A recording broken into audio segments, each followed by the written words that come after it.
बिस्मिल्लाहिर्रहमानिर्रहीम। अस्सलाम वालेकुम नाज़रीन, पाकिस्तान की जो सिक्योरिटी सूरत हाल है, इसमें एक बड़ा अहम सवाल ये ज़ेर बहस है कि BLA के दहशत गर्दों के पास अमरीकी असला कहाँ से आया। पाकिस्तानी अफवाज ने, पाकिस्तानी जवानों ने अपनी जानों की कुर्बानी देकर 30 घंटे की फाइट के बाद दहशत गर्दों का हमला मुकम्मल तौर पर नाकाम बना दिया और उनको जितने भी दहशत गर्दों की फोर्स वहाँ हमलावर हुई थी पंजगुर में और नोशकी में, वो सारी की सारी इन्होंने हिलाक कर दी। लेकिन जब उनकी लाशों का मुआयना किया गया तो पता चला कि उनके पास अमरीकी गने हैं, और सिर्फ अमरीकी गने ही नहीं बल्कि वो जितना गोला बारूद वो ख़ास तौर पर पंजगुर में लेके आए थे, उसका माजी में तसव्वुर भी नहीं किया जा सकता था कि इनके पास BLA के पास इतना ज़्यादा गोला बारूद होगा। उनको असला तो खैर मिल रहा था भारत की तरफ से भी और कुछ दूसरे ज़राए से भी, लेकिन इतना ज़्यादा असला, इतना ज़्यादा गोला बारूद वो लेकर आएंगे, ये मेरे ख्याल में हमारे स्ट्रेटेजिक हलकों को भी इसका अंदाज़ा नहीं था। तो सवाल ये पैदा होता है कि उनके पास ये अमरीकी असला कहाँ से आया।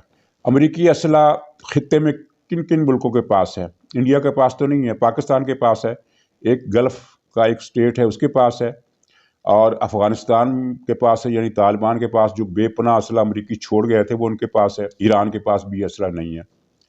खलीजी मुल्क जो है वो CPAC का मुखालफ है, CPAC का दुश्मन है, लेकिन वो इतना ब्लंट एक्शन नहीं कर सकता कि इनको BLA को अमरीकी असला दे, और उस अमरीकी हवाले से भी पॉसिबल नहीं है, और वो पाकिस्तान से भी इतनी खुलकर दुश्मनी नहीं कर सकता। तालिबान भी ये असला BLA को नहीं दे सकता। ये फिर असला कहाँ से आया? तो शक का दायरा सिर्फ एक ही ताकत पर जाता है और वो खुद तालिबान है। और मैंने कहा कि तालिबान ये असला नहीं दे सकते, लेकिन ये असला उन्होंने, मेरा ख्याल है कि तालिबान ही से लिया है। मतलब ये है, इन दोनों बातों को अगर मिलाएं तो तजाद दूर हो जाएगा कि तालिबान की पॉलिसी इनको असला देने की नहीं है, लेकिन अमरीकी हथियार तालिबान के मुख्तलिफ कमांडर्स के पास मौजूद है। तो किसी निचले दर्जे के हल्के ने इनको ये असला दे दिया होगा, या इनकी रसाई किसी और हवाले से, यानी हमें हकीकत का पता नहीं है, सिर्फ अंदाज़ा लगा रहे हैं कि बहरहाल किसी न किसी गोदाम तक इनकी रसाई हो गई। और ये बताने की ज़रूरत नहीं है कि अफ़गानिस्तान के अंदर एक इलाका ऐसा है जो ख़ास तौर पर बलूचिस्तान के बॉर्डर के पास है, जहां BLA की मौजूदगी है और तालिबान ने उससे चश्म पोशी इख्तियार कर रखी है। ये चश्म पोशी मजबूरन इख्तियार कर रखी है, इसलिए कि तालिबान नहीं चाहते कि वो, या उनके पास इसकी गुंजाइश नहीं है कि वो BLA के साथ एक महाजराई करे, एक नया मोर्चा खोल लें। और यही बात अशरफ गनी हुकूमत के साथ थी। हमारा उन दिनों ये आम ख्याल था हमारे यहाँ कि अशरफ गनी हुकूमत ने BLA के जो दहशत गर्द हैं या जो इनके कैंप हैं उनको पनाह दे रखी है और उनकी मिली भगत है। लेकिन पता ये चला कि इनकी मिली भगत नहीं थी, बल्कि उनकी दस्तरस से ये लोग बाहर थे, और वो अशरफ गनी की हुकूमत हर जगह पर तालिबान से उलझी हुई थी। वो BLA के साथ उलझने की मुतहम्मल नहीं हो सकती थी। एक छोटा सा इलाका है, कि बहुत बड़ा इलाका नहीं है जिसमें ये BLA के लोग मौजूद हैं, लेकिन बहरहाल एक पहाड़ी इलाका ही होता है।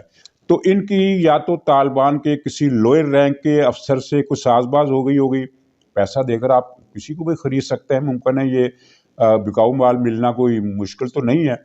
और या फिर ये है कि उनकी वहाँ किसी ऐसे इलाके तक रसाई तालिबान की मर्जी या इल्म के बगैर हो गई है जहाँ अमरीकी हथियार पड़े हुए थे, और अमरीकी हथियार वहाँ बेअंदाज़ा वो छोड़ कर गए, जिनका हमें अगर पाकिस्तान को मिल जाए तो पाकिस्तान एक बड़ी फोर्स बन जाए। तालिबान चूँकि वो हर किस्म का असला चलाने का भी उनका वो सेटअप नहीं है, उनकी कोई इस तरह की मुसल्लह अफवाज नहीं है जिस तरह पाकिस्तान, ये इंडिया की या ईरान की अफवाज है। एक कदीम ज़माने से मुनज़्ज़म, डिसिप्लिन्ड और ट्रेंड फ़ौज है। तालिबान के पास उस तरह जदीद मैकेनिज़्म नहीं है जिसकी बुनियाद पर वो ये कह सके कि उनकी आर्मी किसी इंटरनेशनल स्टैंडर्ड के हवाले से पूरी उतरती है। हाँ, 2-4 साल के बाद उनकी पोजीशन बहरहाल बेहतर हो जाएगी।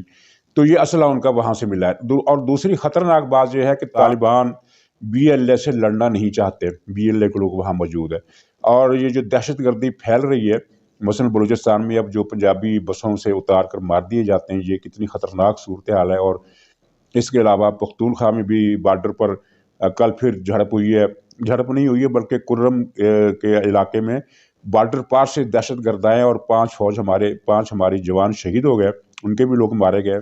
तो इसमें ख़तरनाक बातें दो हैं। एक तो ये है कि दहशत गर्दी का लेवल फिर बढ़ता जा रहा है, और दूसरी ये है कि तालिबान ने बार बार ये कहा है कि हम अपना इलाका पाकिस्तान के खिलाफ इस्तेमाल नहीं होने देंगे, लेकिन वो इस्तेमाल हो रहा है। अब मतलब हम ये नहीं कहते कि तालिबान ان کے حامی ہیں جو ٹی ٹی پی کے لوگ ہیں، ان کے ساتھ دے رہے ہیں، ساتھ نہ بھی دے لیکن چشم پوشی تو وہ ضرور کر رہے ہیں۔ اور ناظرین یہ بتانے کی ضرورت نہیں ہے، اور اگرچہ میں جب یہ بات کہتا ہوں تو پاکستان کے کچھ مذہبی حلقے اس بات سے غصہ ہو جاتے ہیں کہ میں طالبان کی نیت پر شک کر رہا ہوں، لیکن حقیقت یہ ہے، اور آنے والے دنوں میں یہ حقیقت اور زیادہ واضح ہو جائے گی کہ طالبان کے اندر ایک بہت مؤثر دھڑا ڈیورل لائن کو سرحد نہیں تسلیم کرتا، اس کی نظریں دریائے سندھ پر ہیں، وہ ان کا دعویٰ دریائے سندھ پر ہے، اور ان کی یہ سوچ ہو سکتی ہے کہ اگر بی ایل اے طاقتور ہوتی ہے تو ہمیں اپنے ہدف تک پہنچنے میں آسانی ہو جائے گی۔ اور دوسری طرف ہماری ریاست نے جس غیر سنجیدگی کا مظاہرہ کیا ہے پچھلے 2 اشروں سے، خاص طور پر کہ ساری توجہ ان کی پاکستانی سیاست پر غلبے کے حوالے سے رہی ہے، اور وہ ان چیزوں کو نظر انداز کرتے رہے اور غلط پالیسیاں بناتے رہے، جس کی وجہ سے اب معاملات وہ ہاتھ سے نکلتے جا رہے ہیں۔ تو اس کا واحد حل یہی ہے کہ پاکستان کی سیاسی قوتوں کو اعتماد میں لے کر پاکستان کی پالیسی انہیں بنانے کی اجازت دی جائے۔ اور ناظرین، آپ کے لیے میں یہ فقرہ دہرا دوں کہ جمہوریت بہت سارے مسائل کا بذات خود حل ہوتی ہے، اور جمہوریت وہ چیز ہے جو 1958 کے بعد ما سوائے 71 سے لے کر 76 تک کے بھٹو صاحب کے دور کے پاکستان میں بحال ہونی ہی نہیں دی گئی۔